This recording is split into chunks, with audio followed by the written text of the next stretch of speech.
The weirdest thing about me is I have a tattoo on my left ass cheek. That's really it.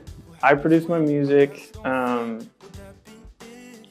At least I have friends that are producers, and I've like collaborated with them. But any song I release on public platforms, that's all by me. The name Red Velvet, it came from a specific memory I have with an ex, where red velvet's my favorite flavor of cake. I know it sounds lame right now, but that's my favorite flavor. And there was one memory I have. It was like probably the happiest I've ever been. And we were just like in my kitchen making red velvet cake. And we were just like listening to the music, just laughing, freaking out. It was a whole big thing. And so in the song Little Things, I actually say we used to make red velvet. And so while I was making that song, I was like, yeah, like that has to be the idea or the name for the album. So my family was like really big churchgoers my whole life. And so I always would listen to, if it wasn't the music in church, like the worship, we had this really good gospel worship leader. And so I was just a really big fan of his style. So I was just like, what kind of music do you listen to? Like, how can I sing like you?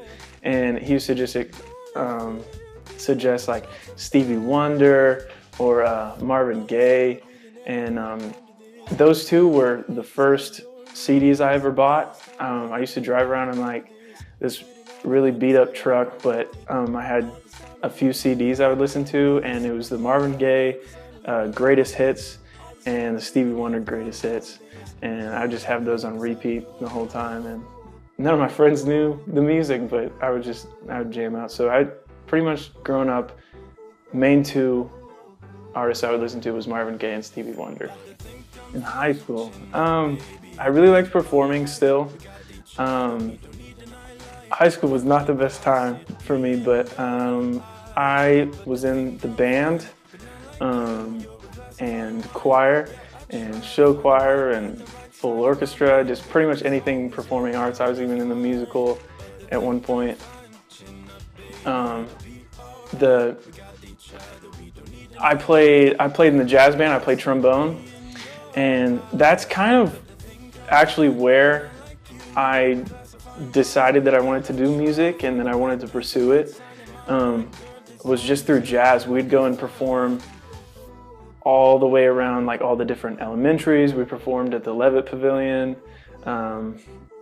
We performed at a bunch of different burger places, and just like getting up and soloing and playing around there. That was the most fun. So performing was definitely my niche in high school. Top 3 songs I'd want someone to listen to if they were checking me out is City in My Head, Catfish, and I don't know. I think I'd do Blurry, Sitting in My Head, and Catfish. Because I Hate Love is cool, but that was supposed to be just like the intro track. But some people, that was their favorite song on the whole thing.